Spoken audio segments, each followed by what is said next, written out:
כי סאבט במים יתחוו אני ובמנה יובורדויס לא ישטפו חול וסילך במוי אש לא יסיקו וליובו לא יסיבה כוח כי סאבט במים יתחוו אני ובמנה יובורדויס לא ישטפו חול וסילך במוי אש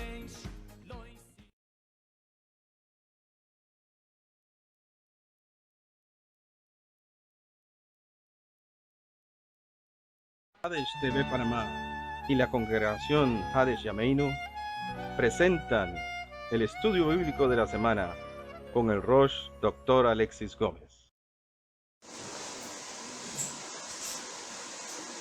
Shabbat Shalom, hermanos. La semana pasada nosotros iniciamos un estudio, una administración especial llamada Shuf, que es la brujería, cuando se traduce al español, magia, brujería, y un estudio sobre cómo es la perspectiva bíblica. Y también nos faltó hablar un poco acerca de Shedim, de los demonios. ¿Sí? Son conceptos que debemos manejar muy bien, porque no es tanto como nos imaginamos. Recordábamos que de la semana pasada, que si bien es cierto, existe una situación muy importante, y es que decíamos que existen niveles, ¿verdad? Existe lo divino, o sea, donde emana el poder de Dios en su plenitud, ¿verdad? Y todos los seres que le sirven, los seres angelicales.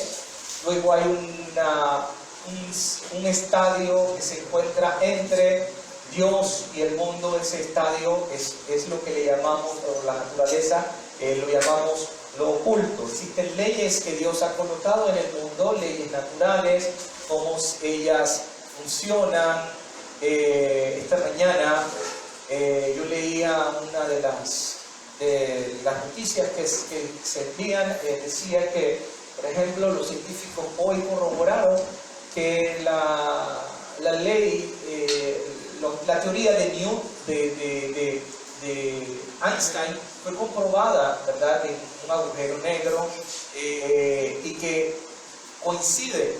El propio Einstein dijo una vez que no había descubierto, sus descubrimientos no eran nada nuevo, sino que simplemente no había creado nada nuevo, simplemente era revelar lo que ya existe. Y esas son las leyes de la naturaleza.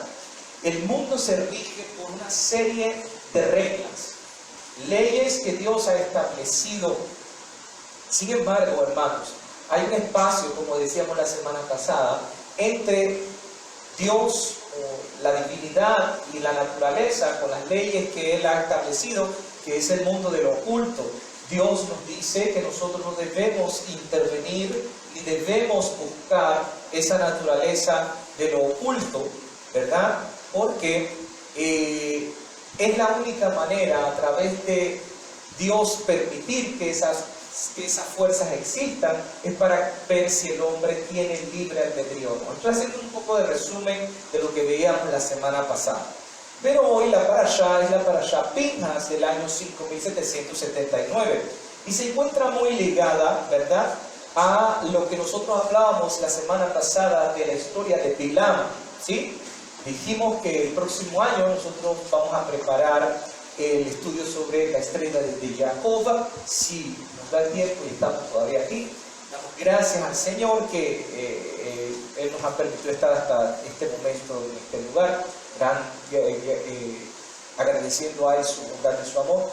Las cosas están siendo difíciles en el mundo hoy, y por eso les digo, pues esperemos en el Señor que tengamos la oportunidad de compartir esa palabra. Vamos a ver cómo tiene que ver esto. La semana pasada, el episodio de la historia de Bilam fue que Bilam no pudo maldecir al pueblo de Israel, pero le sugirió a Balac que hiciera algo, que las mujeres de Midian sedujeran a los hijos de Israel, los invitaran a una fiesta del pueblo, y esa fiesta pues era un culto a un ídolo que es el ídolo de Baal-peor. Eso llevó a un desenfreno por parte de Israel, ¿sí?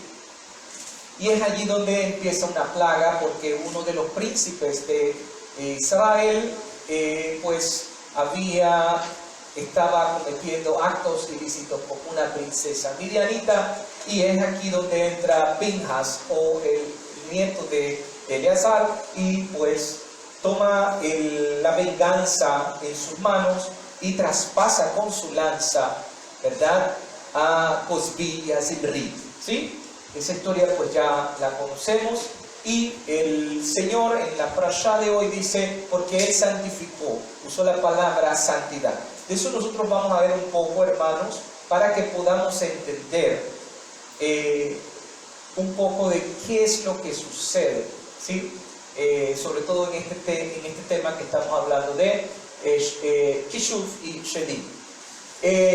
Como siempre, hermanos, el resumen de la parashá hoy habla de la acción de Pinhas, traspasa a Zimri y Cozbi, ¿verdad?, que era una midianita y un príncipe de Israel, y realmente pues para acabar con la plaga que había comenzado, ¿sí?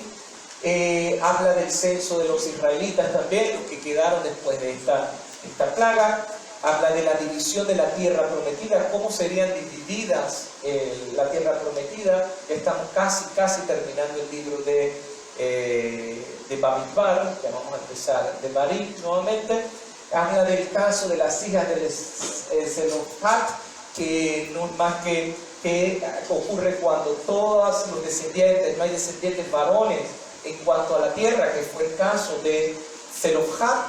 Sus hijas pues continúan pues con la herencia de su padre, y luego de allí entonces también hoy habla acerca de la figura de Josué, que sucede o reemplaza a Moshe porque no puede entrar a la tierra prometida, y la parashá termina hablando de ofrendas diarias y de festivales, un poco de lo que es los servicios en el templo, cómo debían ser realizados, ¿sí? Así que ese es un panorama muy general de lo que es la parashá de hoy. Sin embargo, hermanos, nosotros tenemos que entender que Dios ha creado dos vías, ¿sí? Cuando usted lee el texto de Isaías 45, es muy claro lo que menciona el Señor. Este es un texto que me imagino que debe estar subrayado en sus Biblias, un texto que no debe faltar, porque es tan importante entender la teología. Esta es una de las bases de la teología judía mesiánica, ese versículo. Isaías 45, verso 5 al 7. Yo soy Adonai y ninguno más hay. Esto es muy importante, hermanos. No hay otro Dios. Sépalo, hermano. No hay brujería, no hay hechicería, no hay nada por encima de él. No existe más nada. Escuchen lo que dice el Señor. No, ninguno más hay. No hay otro. No hay Dios. No existe Dios, hermanos, fuera de mí, dice el Señor. Yo te enseñaré, aunque tú no me conociste, para que se sepa que desde el nacimiento del sol hasta donde se pone, que no hay más que yo Adonai, y ninguno, hermano, más que yo, que formo la luz. Esto es interesante, hermano. Él forma la luz y crea Él las tinieblas también. Que hago la paz y creo la maldad. Yo me imagino que ustedes corrigieron en su Biblia, porque ahí no dice adversidad. Dice literalmente maldad. Dios crea la maldad. Yo, Adonai, soy el que hago todo esto. ¿Para qué, hermanos? ¿Por qué Dios crea la paz y crea la maldad? Para que exista el libre albedrío. Para que las personas, hermanos, puedan entender puedan saber distinguir, como si hubiese un equilibrio, ¿ok?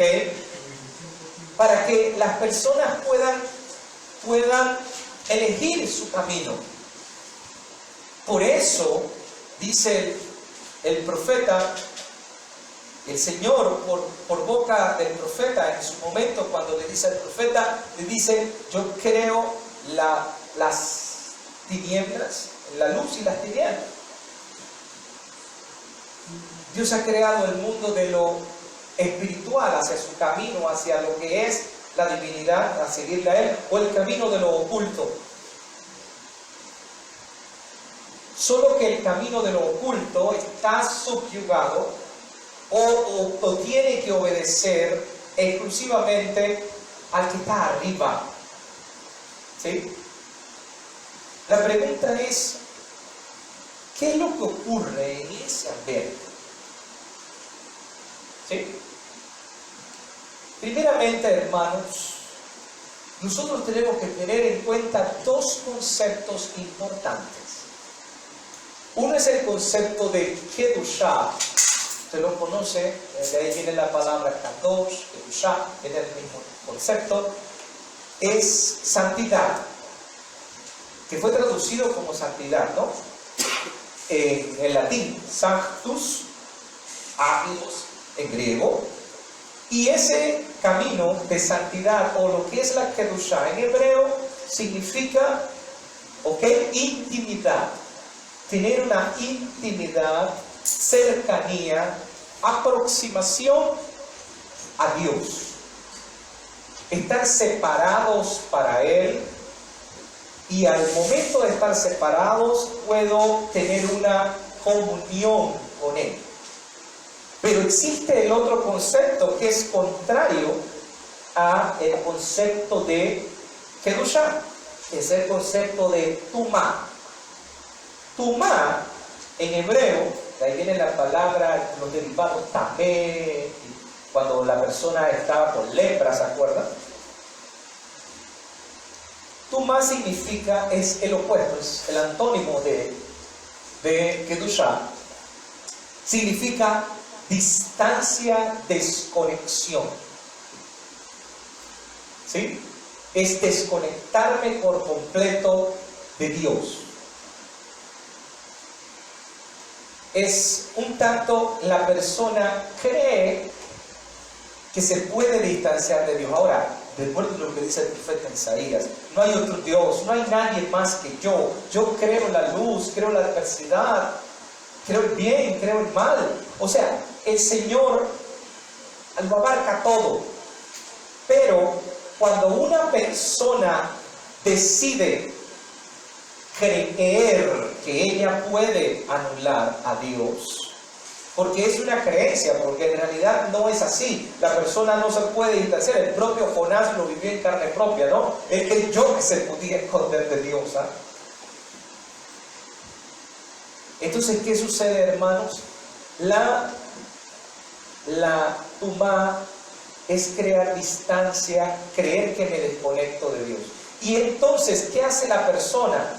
La persona obvia a Dios, y entonces en lugar de acceder o buscar aquello que está, hermanos, en los cielos, que es la divinidad, buscar al Señor, entonces va a buscar el camino de lo oculto, que si bien es cierto, es un ámbito también espiritual, no tiene el mismo poder que el poder de Dios, porque Dios está por encima y abarca todo.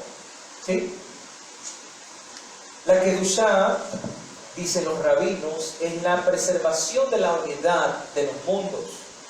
O sea, crear una relación como había en el jardín del Edén, mientras que la Tumá es el buscapleito que separa a los cercanos, es separar, y es lo que la serpiente hizo en el jardín del Edén: separarnos, crear discusión, porque ella fue la que sembró en el corazón. Él no quiere que sean como él, porque él sabe que si comen de este fruto serán como él algún día. ¿Ven? Buscapleitos, donde empieza el distanciamiento. Entonces el hombre con ese razonamiento cree que puede dominar.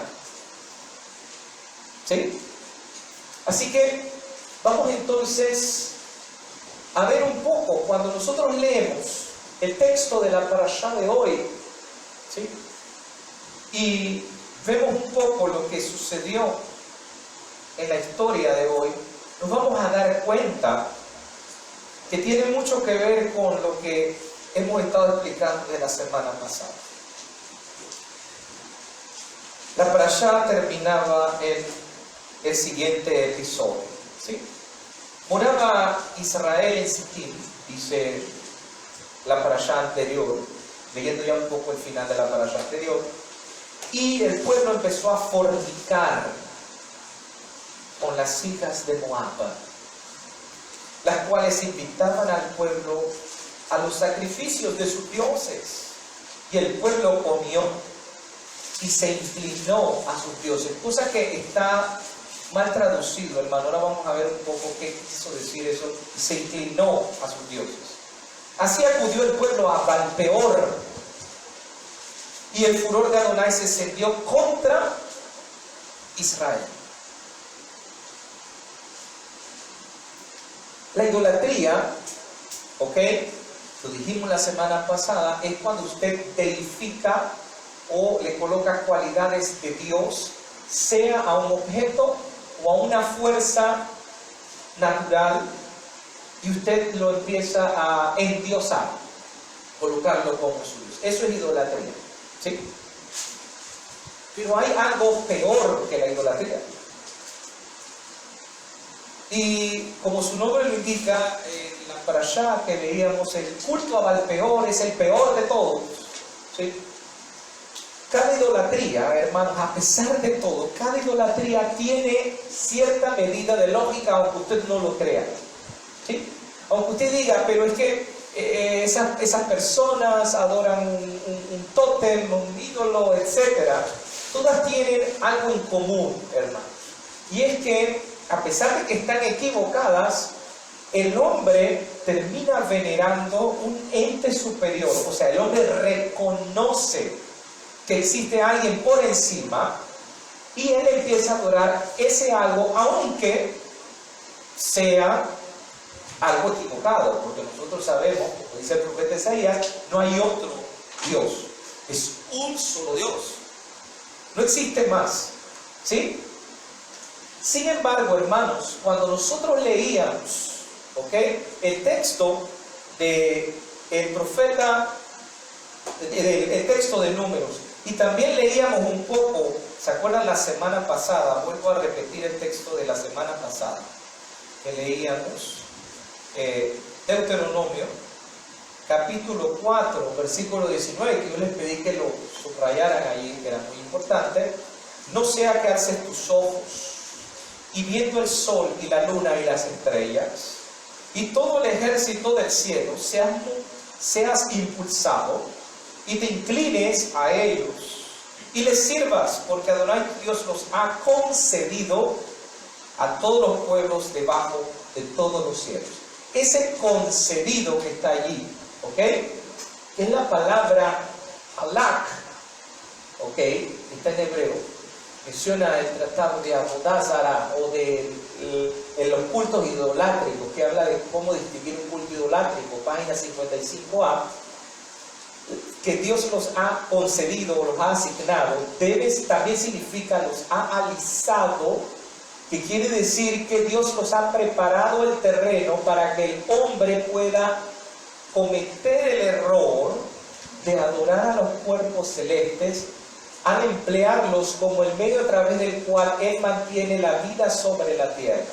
Es decir, Dios ha preparado el camino para que la gente pueda aquí ejercitar su libre albedrío, es decir, escoger si sigo a la cosa creada o sigo al creador de las cosas, ¿ya? Aquí nace la idolatría, aquí es donde nace el problema.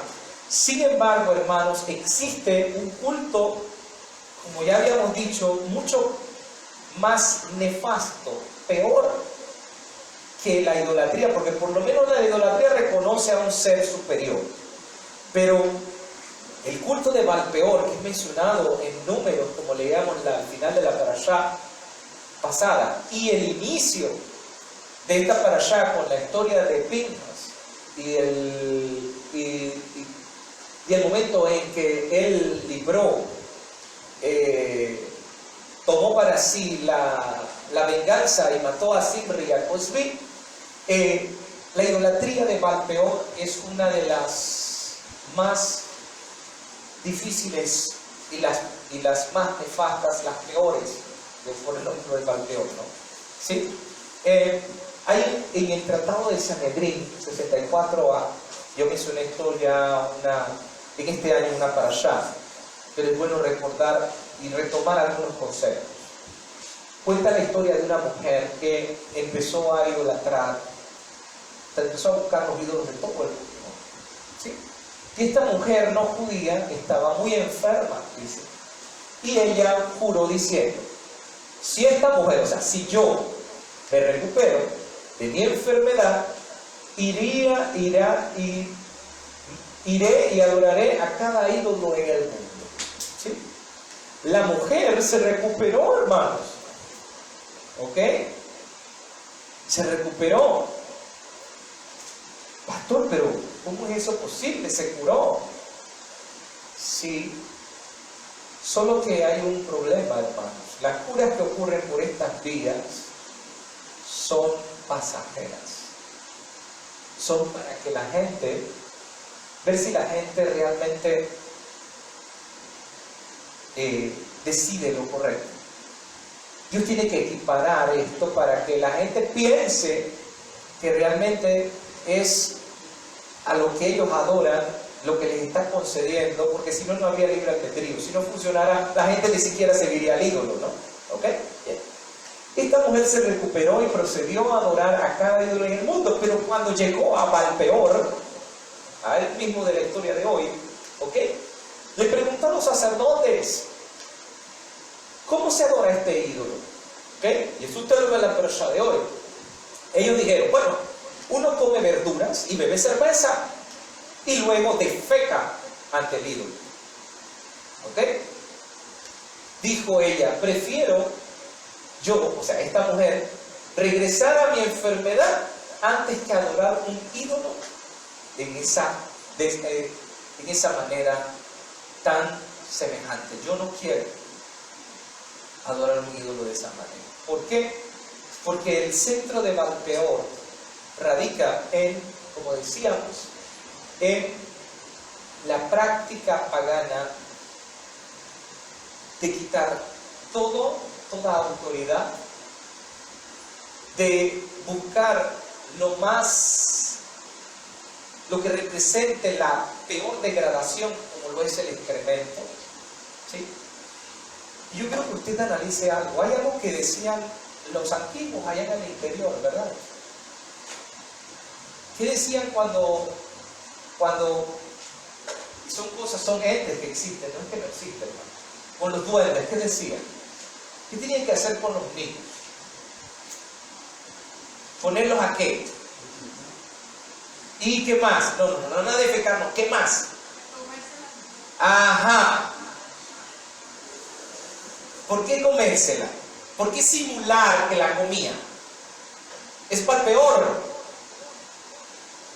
¿Y qué decían los antiguos? Y cuando ellos vean los duendes, vean que él está haciendo eso, ni siquiera van a regresar. ¿Por qué? Porque hasta los demonios creen y tiemblan, hermano.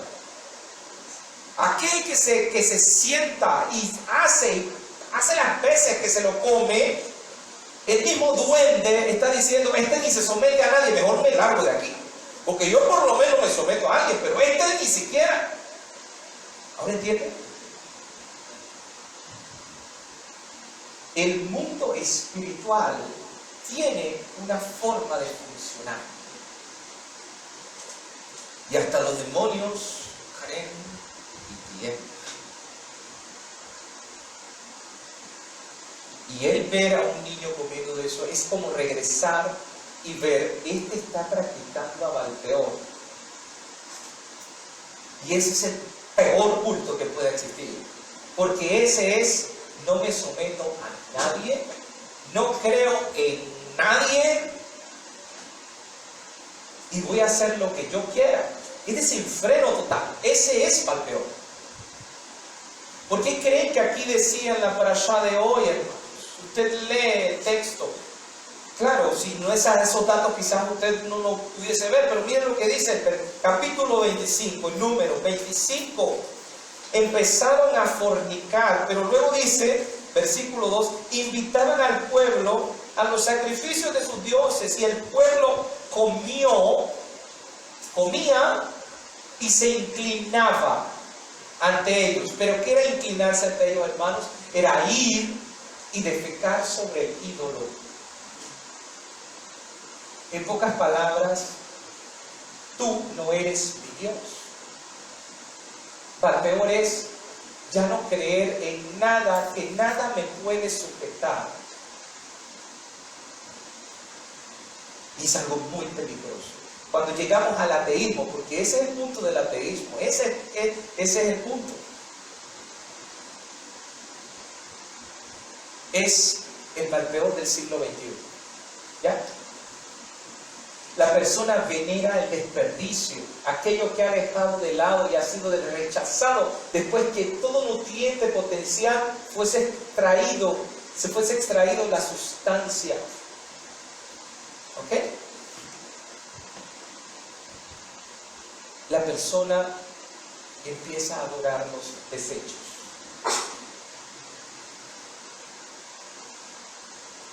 Mire usted, hermano, y aquí es donde venimos al punto de nuevamente de Kedushá y de Tumá. Mira lo que decía el Señor. Cuando nosotros vamos a defecar, dice el texto de la Torá, teníamos que irnos fuera del campamento, ¿verdad? Cavar, cubrir, porque es desperdicio. Y la Torá también habla de muchos momentos en los cuales las personas pueden quedar impuras o tumá. ¿Sí? Todo lo que acabe con la vida, todo lo que tenga que ver con vida y llegar al punto de que ese ser que estaba con vida pasa y muere, hermanos, inmediatamente es tumá. ¿Ok? Y es muy curioso, hermanos, porque en pocas palabras, cuando la Biblia habla de los sacrificios, el animal debía ser cortado de una manera específica para que no sufriera, e inmediatamente, ¿qué se hacía con ese sacrificio? Inmediatamente se cocina, se quema en el fuego.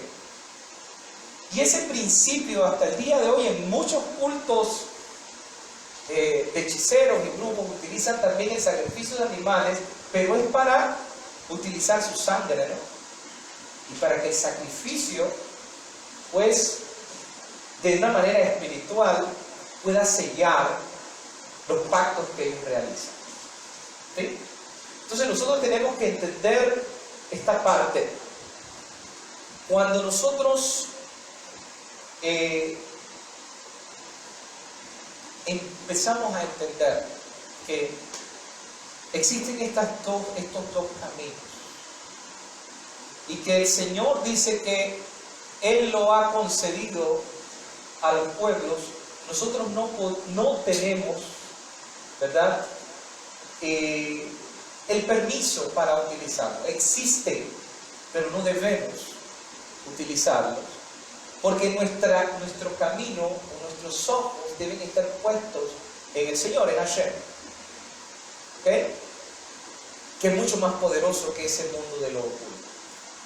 ¿Cómo saber si realmente una cura viene de Dios o viene de los demonios? Ahora vamos a hablar de los demonios, ¿sí? Hay un capítulo en el libro de Ellos pensaron por sí mismos, de Sid Roth. Es un libro dedicado a... cuenta las historias de judíos que que llegaron a creer en Yeshua de una manera muy sobrenatural. El Señor en muchas ocasiones se le presentó, igual que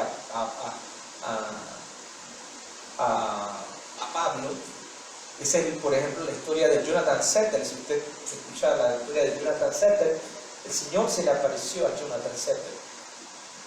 Él es judío, ¿no? Y el Señor, pues, era un judío secular y Yeshua se le presentó.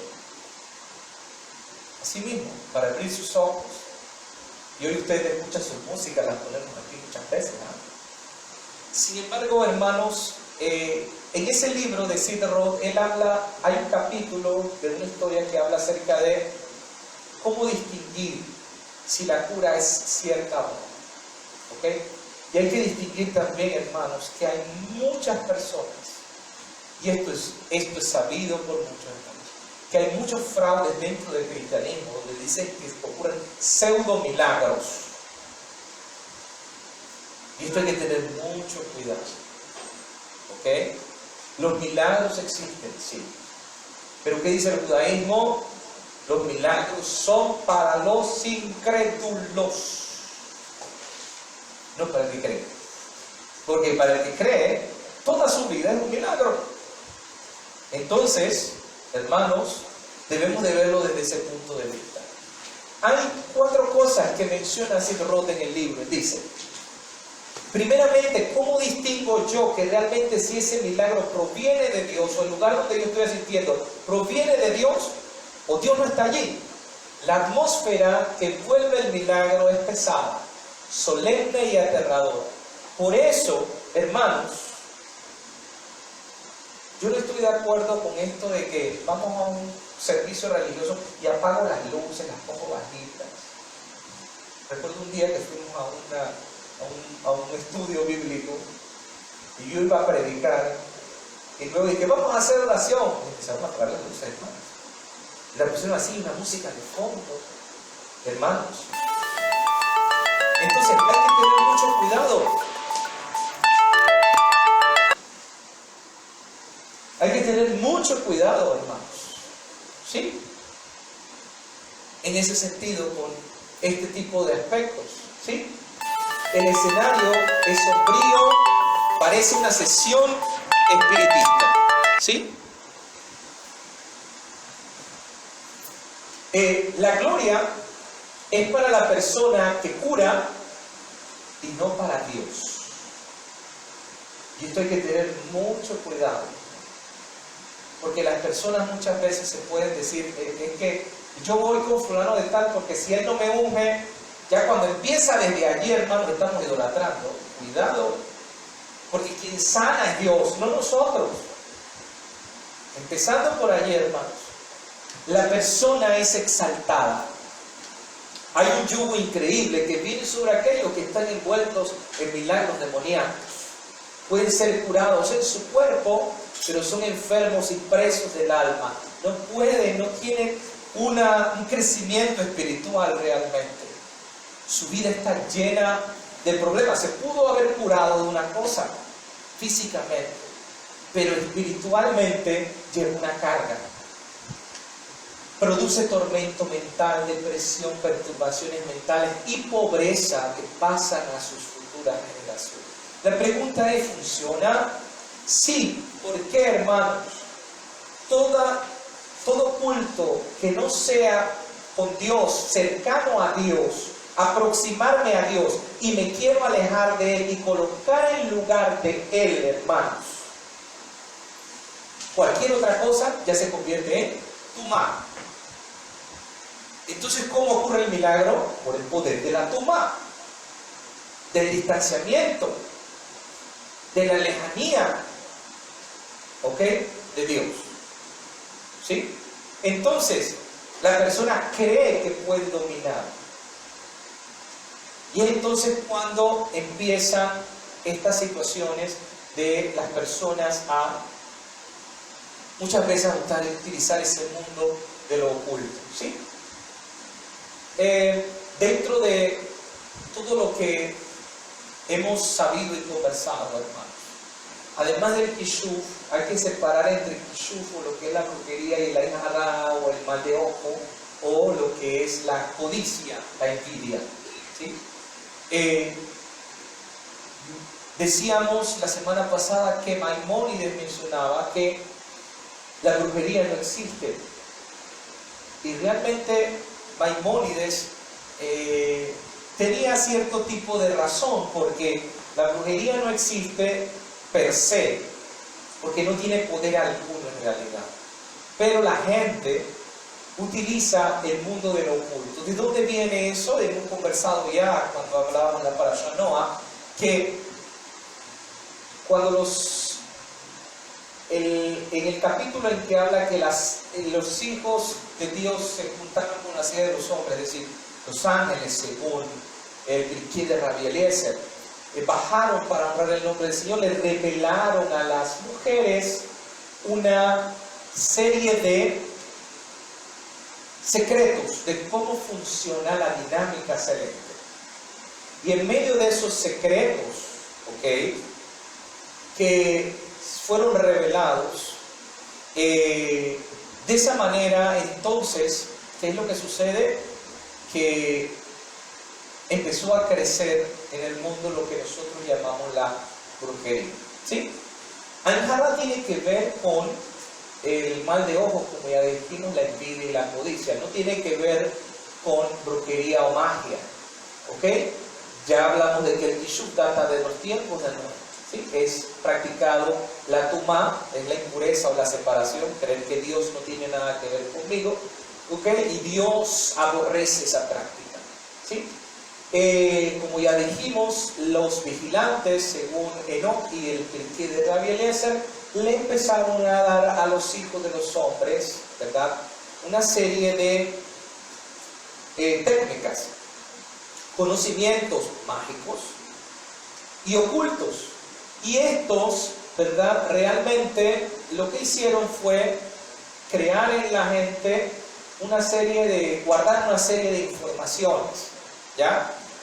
No es el camino que Dios utiliza por la naturaleza. Y ojo, hermanos, aquí es donde venimos y hemos conversado. Dios ha colocado propiedades, por ejemplo, en todo lo que Él ha creado, en los frutos que Él ha creado, en las cosas que Él ha creado. Él sabe muy bien los componentes, ¿verdad? Y nosotros hacemos uso, como dice el propio libro de sabiduría. Dice que el libro apócrifo de sabiduría dice que Dios ha colocado en cada uno de esos componentes para cura de las personas. Pero, ojo, ese es el mundo de la naturaleza, que funciona con unas leyes que Dios colocó. Pero cuando tú ultrapasas, y es aquí donde tú tienes que tener cuidado, ojo, y disculpen lo que voy a decir, hermanos, porque ya cuando venimos a ese punto, uno tiene que estar muy al pendiente, hermano. Como esa gente que dice, te voy a curar con hierbas, ¿ok? O conocimientos naturales, y pasa del camino de lo que Dios ha establecido como leyes, que dice el libro de sabiduría, que sí existe, ¿ok? Que Dios conoce cómo funciona nuestro cuerpo, pero ya pasamos al nivel espiritual de lo oculto, y es allí donde hay el problema, porque ya eso no es natural, hermano. Ya eso es haber cruzado la línea. Ya eso es haber cruzado a lo oculto. ¿Sí? Y ese fue el conocimiento que le ofrecieron Shamahasi y los 200 que bajaron. Por cierto, y yo sabemos muy bien que Shamahasi y los 200 que bajaron, Dios los colocó presos. El propio libro de Judas dice que ellos están presos para el día del juicio. Unos encadenados aquí, otros encadenados arriba, en los cielos. Ya no voy a seguir explicando más ese asunto, hermano. Eso lo vemos el otro año. ¿Ok? Bien, pero vamos a ver lo que dice el propio Enoch. Enoch dice, Azazel, o Azazel, como algunos le llaman, ¿no?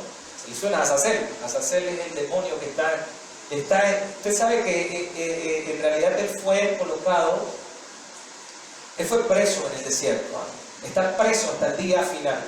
cuando sean soltados. Apocalipsis habla que ellos van a ser soltados. Enseñó a los hombres a fabricar espadas de hierro y corazas de cobre y les mostró cómo se extrae y se trabaja el oro hasta dejarlo listo, y en lo que respecta a la plata, empujarla para brazaletes y otros adornos. A las mujeres les enseñó el antimonio, el maquillaje de los ojos, las piedras preciosas y la tintura.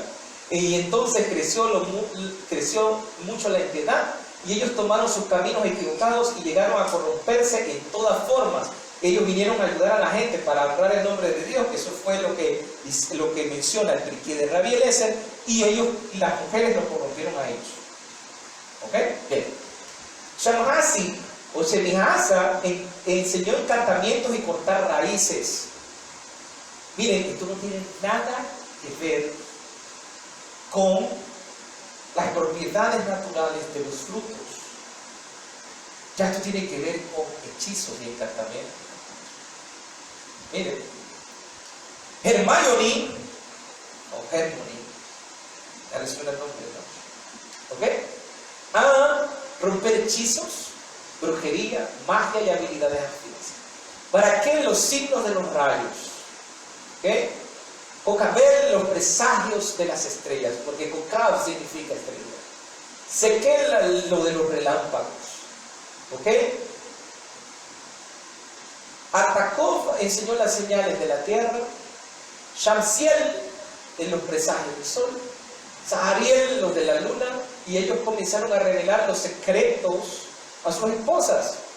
Como parte de los hombres estaban siendo aniquilados, su grito subió hasta el cielo. ¿Y qué sucede, hermanos? Esas mujeres copiaron en un libro lo que ellos le habían dicho, y ese libro, en vez de quemarlo, porque no sé por qué no lo hizo, él se quedó con él. Pienso yo, mencionan las antigüedades de los judíos, los libros apócrifos, y el propio Enoch menciona que Noé lo guardó. Y pienso que quizás Noé lo guardó porque él dirá, y si no se destruye con el diluvio, es mejor que me lo lleve yo. No voy a hacer que alguno quede vivo por ahí y se lo quedó el libro. Y cayó en manos de Nimrod más adelante. ¿Ya? Y con esos conocimientos aprendieron los magos del faraón y los brujos de hoy, y ahora saben de dónde viene todo, ¿no? Pero este no es el camino. ¿Ok? Bien. ¿Cuáles eran las prácticas? Los niños pasados por fuego a Moloch, ¿se acuerdan? Estas son las prácticas cananitas. Consultando el futuro, organizando actos para presagiar el mismo. Nosotros no somos llamados a presagiar el futuro. ¿Sí? Declarando que tiempos fuesen buenos o malos para determinadas empresas. Si es martes, ¿verdad? Si es miércoles, si es el mes tal, el día tal. Especulaban acerca del futuro mediante la interpretación de ciertos acontecimientos o actuando acorde a los mismos. ¿Sí? Todo tipo de magia negra que se practicaba en el mundo antiguo, es el Tishuf. ¿Ya? ¿Qué otras cosas hacían? Atraían reptiles u otros grandes animales mediante la magia. La necromancia o el hecho de reanimar a una persona muerta, cuya voz parece emanar de parte del cuerpo hechicero, que no es más que demonios. Ellos clamaban a los demonios y los demonios hablaban. Ahora la pregunta es, bueno, ¿y quién es el que habla realmente? ¿Quién es el que habla? ¿Ustedes se acuerdan la historia de la divina de Endor? De ahí viene el nombre de Endora, de las mujeres hechiceras, ¿se acuerdan? Endor, ¿ok? La divina de Endor. ¿Qué sucede con la divina de Endor? Ella tenía una magia, ¿sí? Y esa magia era hacer hablar a un espíritu que ella tenía. ¿Ok? Pero el espíritu siempre venía cabeza para abajo. ¿Ya? Y el espíritu o ese demonio simulaba que era la persona a quien ella invocaba que viniera. Pero el día que Saúl fue a buscar a la divina de Endor, lo que él menos se imaginó era que no era, lo que ella se imaginó era que no era el demonio que ella estaba clamando. Era el propio Samuel. Es más, el día que Samuel sube, ¿verdad? Él pensó que lo estaban llamando, que ya era el día del juicio final. Por eso yo no sé si te recuerdas la conversación. Samuel le dijo, ¿para qué me llamaste? Yo pensé que ya era el día final, ya era la resurrección. Yo estaba descansando muy tranquilo y tú me llamaste. Y sí, hermanos, era Samuel. Quiero quitar esa idea que anda por allí en los medios cristianos, que dice que no era Samuel. Sí era Samuel. Pero ese día, para poder salir, Dios le permitió a Samuel salir, pero con el mismo proceso que es el proceso de la resurrección. Y es allí donde Samuel que dijo, mira, tú me despertaste, pero te voy a decir, mira, es que ya el reino ya no es contigo. Estoy parafraseando a Samuel, ¿no? Y tú vas a morir. ¿Ya? ¿Sí? Pero la costumbre era, por eso es que cuando la gente va y dice, hermanos, ¿ok? Hay muchos que son charlatanes, hermanos. Hay muchos que ponen en sus consultorios, de estos grupos, ponen en sus consultorios, ponen cámaras, ¿sabes? Ponen cámaras o ponen micrófonos y ellos escuchan, cuando está la gente afuera, y escuchan, y hay un secretario que les pregunta, ¿y usted por qué viene? Entonces, el grupo allá adentro escuchando, o el micrófono. Después cuando llega, le cuenta toda su vida, ¡oh! ¿Cómo supo? Ya los rabinos han desenmascarado todo eso. Pero hay otros, hermanos, que ciertamente es a través de los shedim, de los demonios. ¿Sí? ¿Ok? Y de eso vamos a hablar en este momento, ¿sí? Todavía vamos a hablar un poquito de... Bueno, yo salgo a Ijara ahora, ¿ok? Vamos a hablar del concepto de demonio, ya que estamos en esa misma línea, ¿ok? Los demonios tienen categorías, ¿ok? Según el judaísmo, los demonios no son ángeles caídos, ¿ok? Eso de que eran ángeles y que Dios los convirtió en demonios, no. Aunque existen dos vertientes, ¿ok? La primera es que Dios los creó al sexto día. Su misión era servir al ser humano, ¿sí? Por ser el sexto día no tenían cuerpo físico, ¿ok? Sin embargo, cuando el hombre se rebela contra Dios, toda la creación se rebela contra el hombre. Si usted se fija, los animales se han convertido en fieras contra el hombre. Asimismo, los demonios se convierten en contra del ser humano. ¿Ya? No tienen cuerpo físico, pero tienen cualidades con los humanos. La otra versión que menciona el judaísmo es la versión que está en Enoch y en el propio Pirkei de Rabbi Eliezer, que dice que los demonios son los espíritus de la unión, quedaron de la unión entre los hijos de Dios y los hijos de los hombres, de esos llamados gigantes, ¿ok? Y que al no tener ya un cuerpo físico, pues ellos ocupan un lugar en cosas físicas. Independientemente de cuál sea la opción, hermanos, que usted quiera creer, son entidades que comparten cualidades físicas y comparten cualidades espirituales. Están en un mundo intermedio, ¿sí? Los shedim viene de la raíz shadut, que significa lugar, y sadot, campo. Por eso los shedim están más en lugares apartados, ¿ok? Si tú escuchas las historias del interior, la Turivieja, etc., bueno, más por la ciudad usted no escucha mucho eso, ¿no? Aunque no quiere decir que no existan, pero se ven menos, ¿ok? ¿Sí? Existen, ¿verdad? Ellos se amontonan en lugares desolados.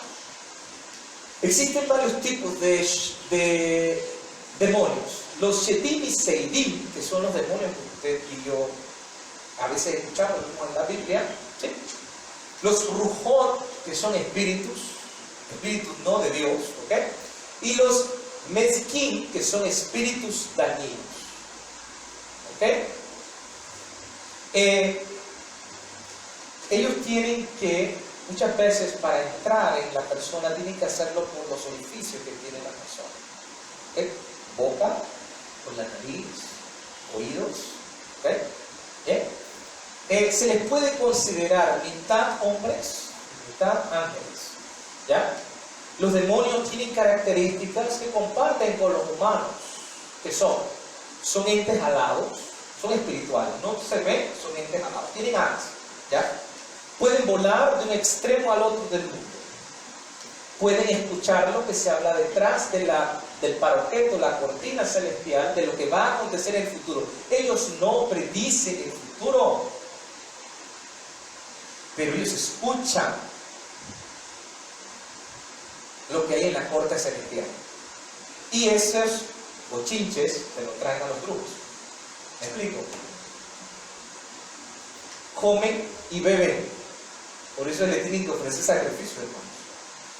¿Ok? Se multiplican entre sí, pero también mueren. Esas son las cualidades con los humanos. ¿Sí? Entonces, ¿qué es lo que sucede, hermanos, en esta parte? Las personas, muchas veces, en este camino de la tumá, de la impureza, cuando la persona decide no seguir a Dios y no seguir la santificación y decide tomar el camino de la separación de Dios, de la tumá, ¿qué sucede? Esa persona tiene que buscar medios, ¿verdad? A través de poner su confianza, su fe, ¿ok? En todo lo que no sea Dios. Inmediatamente, hermanos, eso se convierte en impureza, ¿ya? Esa persona, ¿qué sucede con esa persona? Esa persona busca. Y estos seres, ¿qué sucede, hermanos? Están cumpliendo una función que Dios les dejó. ¿Cuál es la función que Dios les dejó? Ustedes son los medios para distinguir si el hombre le sigue o no. Pero ojo, ustedes no tienen poder sobre mí. Ahora entiende por qué Yeshua podía expulsar a los demonios. ¿Okay? ¿Se acuerdan de aquel día que le dijeron, es que tú expulsas a los demonios en el nombre de quién? De Balzebú, del señor de las moscas? ¿Ok?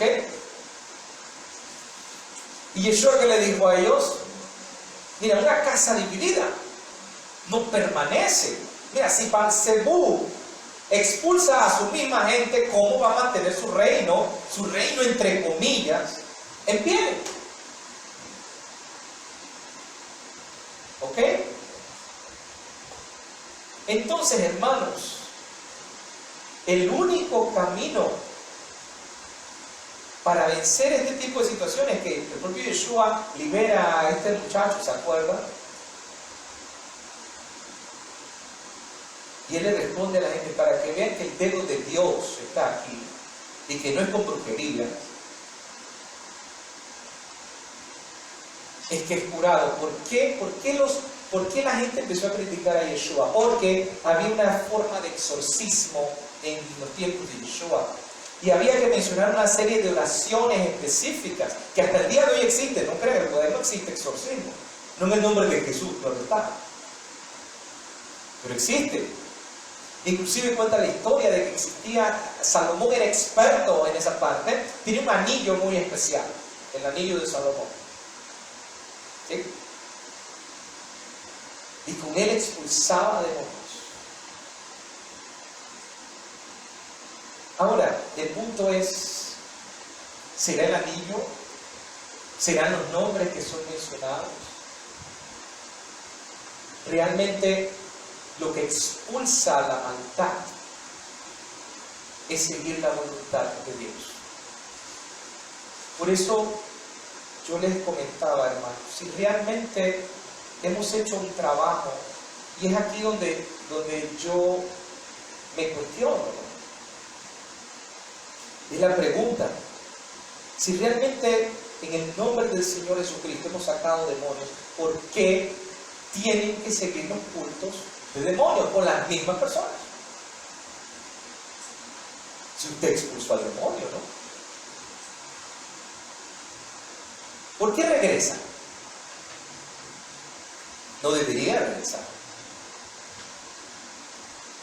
Y como les he dicho, hermanos, en muchas ocasiones, a pesar de que este mundo de los demonios exista, no es el primero que usted debe de considerar como tal. ¿Ok? ¿Qué quiero decir con esto? El rabino Shulam, existen varias posiciones. El rabino Marcelos tiene una posición mucho más espiritual en cuanto a dones del espíritu y todo lo demás. El rabino Shulam tiene una posición mucho más pegada a la tierra, por decirlo así. Él es mucho más escéptico. ¿Ok? En ese caso yo me considero como el rabino Shulam. ¿Sí? Yo sé que el mundo espiritual existe. Yo sé que hay momentos en los cuales el Señor te da discernimiento de espíritu para saber que si realmente algo está ocurriendo o no está ocurriendo espiritualmente. Pero una cosa sí les digo, hermanos, nosotros no podemos ir por la vida pensando que todo lo que existe en nuestra vida es producto de los demonios. Porque esa es la atmósfera que nos han colocado. Si alguien está enfermo, si alguien tiene un problema, hermanos, primeramente, ¿qué debe hacer? Ver si físicamente está enfermo. Puede ser un problema psicológico, ¿ok? Pero cuando usted va a las iglesias hoy en día cristianas, es demonio, venga, vamos a expulsarle el demonio. Y no ni siquiera tiene que ver con cuestiones de demonios. En la sinagoga Acción no existe puntos de expulsión de demonios. En ninguna sinagoga usted va a encontrar un punto de expulsión de demonios. En ninguna. ¿Sabe por qué? Porque si alguien tiene un demonio, nos lo llevamos a una oficina y allá conversamos con él primeramente a la persona para ver si no tiene problemas psicológicos primero. Recuerdo yo muy bien una hermana que llegaba a la congregación y empezó a hacer, disculpen hermano, un show. Empezó a hacer un show. Porque pensaba que era una iglesia cristiana y que podía hacer lo que quisiera. ¿Usted sabe qué hizo la seguridad? La sacó. Nos la llevamos a la oficina y le dijimos, miren, el espíritu se sujeta al profeta. Así que usted se comporta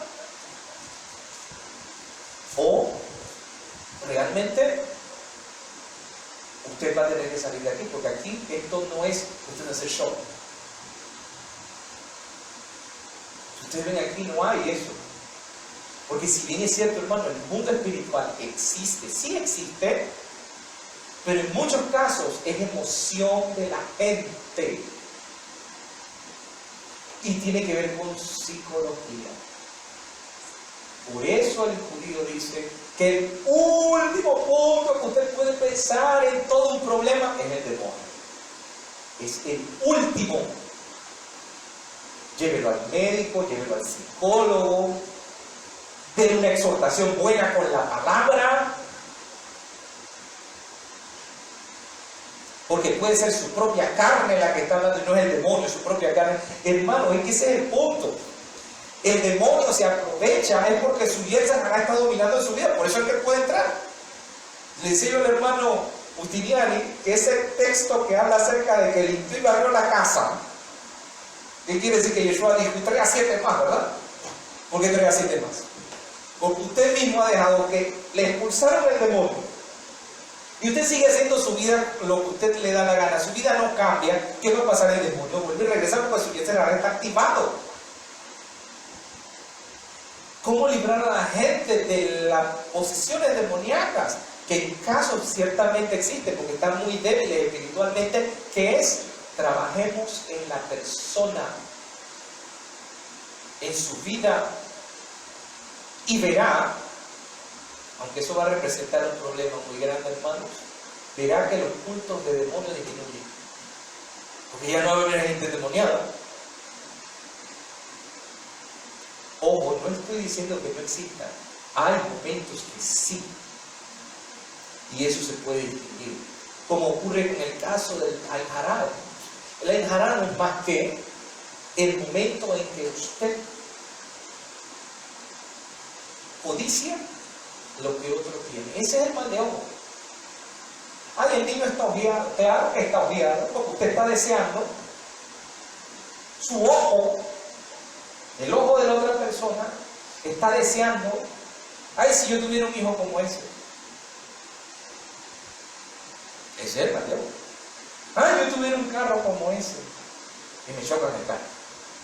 Ay, yo tuviera una casa como esa, y después tengo problemas en mi casa. Ay, yo tuviera una... Usted mismo abre los espacios. Pero es tan importante, hermano, mostrarle a todo el mundo que yo tengo un televisor de 75 pulgadas. Entonces pongo un ventanal tan grande para que vean que yo tengo el televisor de 75 pulgadas. Y después digo que ¿por qué me va mal en la vida? Usted mismo abre la puerta para el Al-Haraj o el mal de ojo.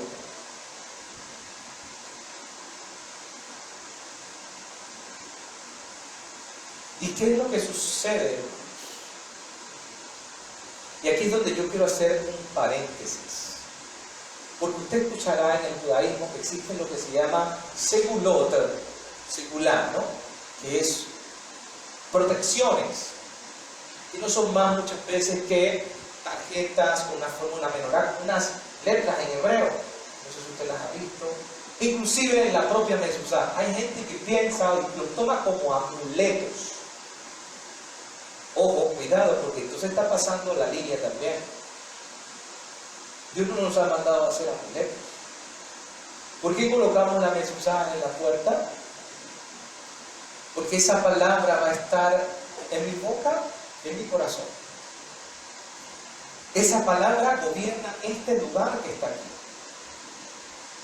Pero no es el pergamino el que salva este lugar que está aquí. Es la gente que vive de acuerdo con lo que dice el pergamino que está escrito ahí. La gente piensa que dejando la Biblia abierta en el Salmo 91 y unas tijeras abiertas, ya le libra del mal, de la bruja y del demonio. Eso no libra. Lo que libra es su vida. Su vida. Y miren la jugada. Pero pastor, si yo he dejado la Biblia abierta por tanto tiempo y la tijera y la bruja no ha entrado.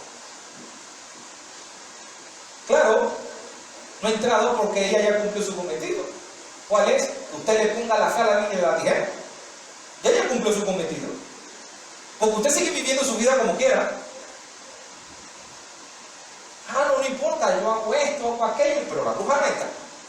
Claro, usted cree que ganó, pero perdió, porque la Biblia la tiene llena de polvo, la página del Salmo 91 ya casi ni se ve, y está toda destruida, y la tijera oxidada. ¿Y qué sucede con eso? Usted cree que fue en contra. No, es que ella ya logró su cometido. ¿Cuál era el cometido? Piensa que eso te está salvando, pero tu vida está haciendo una perdición. Al final de toda tu vida, el día del juicio, te hundes. Y siempre creíste que habías ganado. Hermanos, hay que pensar. Hay que ver por qué estas cosas suceden.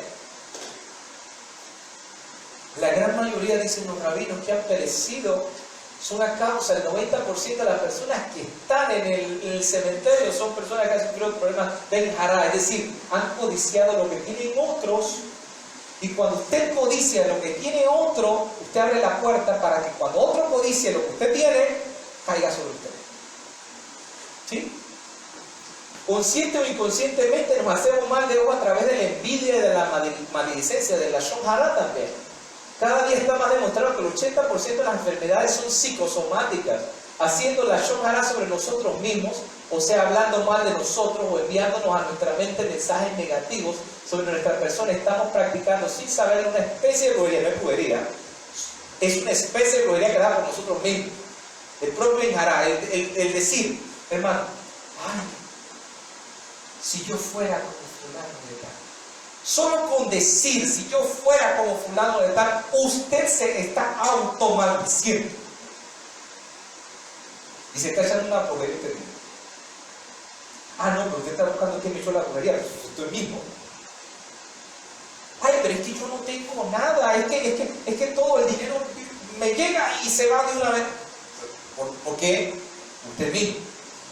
Una brujería me echaron, voy a tener que ir dando el brujo a que me haga un santigo, una limpieza en la casa. Es usted mismo, hermano. Y miren qué tan sencillo. O, no. Ese es muy de brujería. Vamos a ponerlo donde dice, voy a llamar al pastor para que me unja la casa. Porque cree que el aceite es el que va a limpiar la casa. No es el aceite, es la persona. Es incambiable. El aceite simplemente es un símbolo. La mezuzá es un símbolo. Pero si nosotros no caminamos de acuerdo con la voluntad de Dios, que este es el mensaje que quiero que se lleven, hermanos, todo lo que nosotros pensemos hacer no va a prosperar si Dios está con nosotros.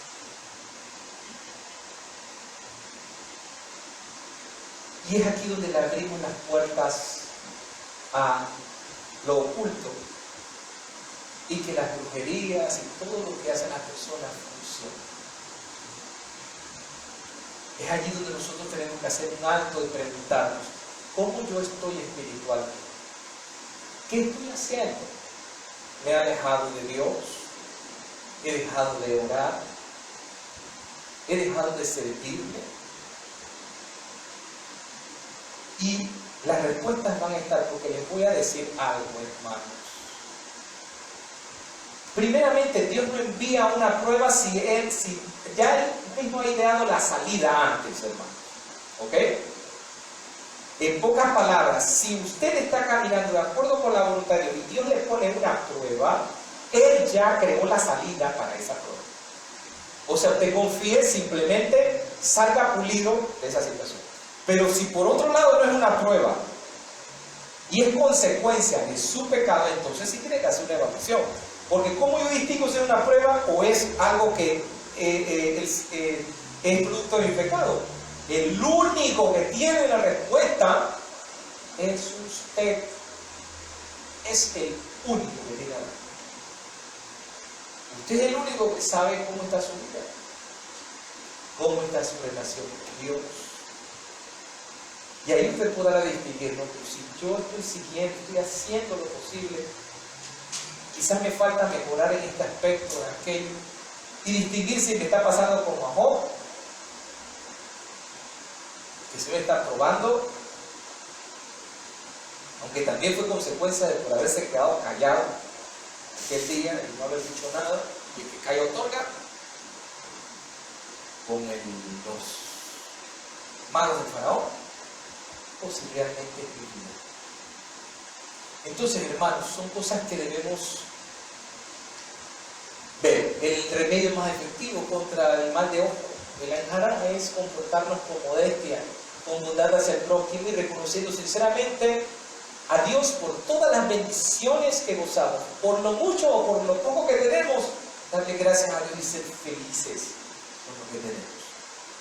Porque si usted no es feliz con lo que tiene, usted mismo está abriendo la puerta para una Inhará. ¿Sí? Y por eso los rabinos dicen, no como una fórmula específica, ¿okay? Sino que ellos decían que había que cubrir el dedo pulgar los 2 dedos pulgares con nuestras manos y decir que, dice el Talmud, el Tratado de Berajot, dice, decir que yo soy hijo de José de Egipto, por ende no debo sufrir mal de ojo. Ahora, hermano, si usted lo hace de esa manera y usted cree que eso es lo que le va a quitar el mal de ojo, olvídese, eso no es. Porque realmente es que usted entienda las palabras. Así como José no codició a la mujer de Potifar, ni el puesto de Potifar, ni nada que se le parezca, y prefirió huir en lugar de envidiar y codiciar, a él no le dio mal de ojo, fue producto de eso, porque el que no codicia, no cae sobre él mal de ojo. ¿Sí? Así que, hermanos, vamos a quedar hasta aquí. No sé si hay alguna pregunta, dudas. Hoy tenemos después de Havdalah tenemos algo especial, hermanos. Así que mientras nos preparamos, antes Ernesto Junior se puede hacer Havdalah ahora. Sí, dígame, hermano. Ay, se cae aquí. Dígame. Usted dijo antes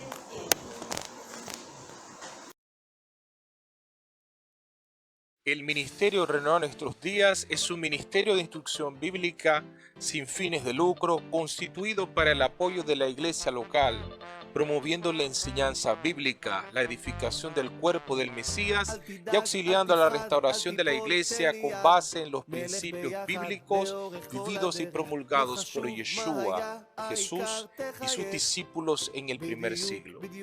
El Ministerio Renovar Nuestros Días está basado en las palabras del profeta Jeremías, cuando en el libro de Lamentaciones 5:21 dice: vuélvenos, oh Eterno, a ti y nos volveremos, renueva nuestros días como al principio.